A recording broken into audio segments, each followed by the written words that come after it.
Peter, can I do something here? Can I do something on your channel? I know. My first interview with you. May I show a screen on something? I want to show you something powerful Okay. from the Book of Acts. Okay. I want to show a verse from the Book of Acts. I want to just share my screen here. Hold on one second here. I'll share it if you don't mind.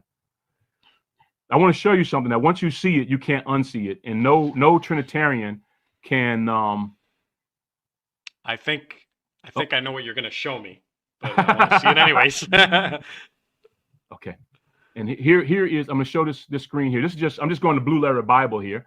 And let me know if you're able to, I think you got to add it into the chat. Yeah, I'll add it in here. Okay. Right. Oh.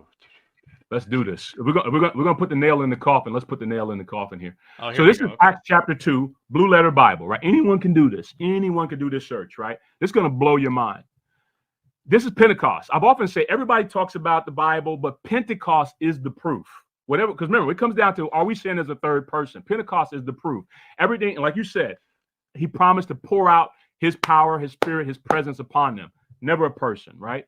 And there's so many passages in the Old Testament, New Testament that teach that. Here's Pentecost. This is Peter on the day of Pentecost going and explaining what's happening on Pentecost. And he goes and quotes the Old Testament. This is powerful. When you get down, and I won't read the whole thing, but I'll read the part where everybody's familiar with. Beginning at Acts chapter 2, verse 16 down to verse 18. This is what he says. But this is what was uttered through the prophet Joel. This is Peter defending what's going on the day of Pentecost, right? God had promised he was going to do this. He had demonstrated through having the feast, always being represented throughout the history of Israel. And now on the day of Pentecost, appropriately, he's pouring out his spirit, from his spirit. Now notice this. In Acts, we have the Greek text. I'll just show you here, right? I'll show you, right? So it's going through the Greek text, and I won't go through all of this, right? But I want to just show you this one word here where it's very powerful, right? Where he comes and he says, this is God. I'll just hit the verbs here, right? And it shall be in the last days, and I'll highlight it as I'm going across. He says, the God. Remember that the God I always talked about? That's that right there, has theos, yeah. Right? But then here's a verb, ekkeo, right? That's pour out. That's the word for pour out, ekkeo, right? I will pour out. And here's a word here. It's a little small word. Let me make it big, right? It's a little small word here. Let me make it big. It's the Greek word apa, right? APO. And let me bring it up here.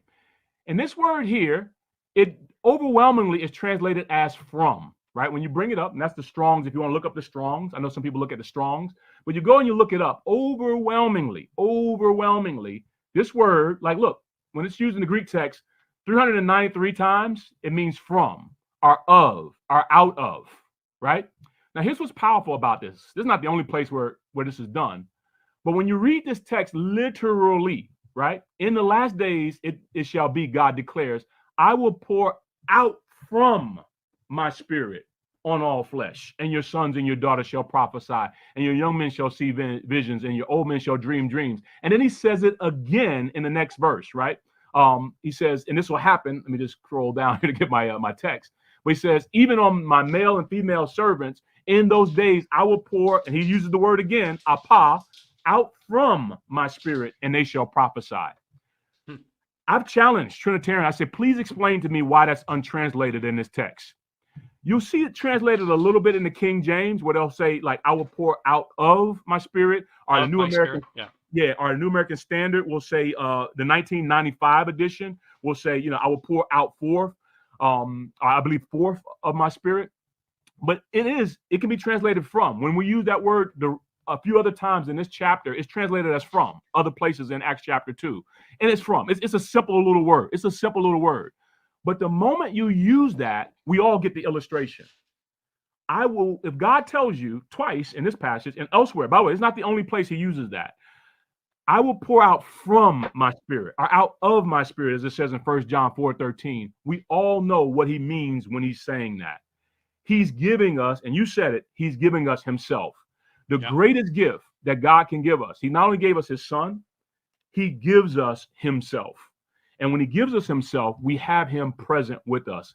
I tell people, use that text. If obviously I went through a little bit of Greek there, but you can, if you want to do some deep study, right? Go look up that little word, apa. It's right there. I will pour out from. There's no Trinitarian pastor or theologian can disagree that that's not in that text. And if it's in that text twice, on the day of Pentecost, Peter is saying God has poured out from his spirit upon us. He's given us his spirit. And obviously he can later on speak personally. He can speak subjectively or objectively, however the context depends.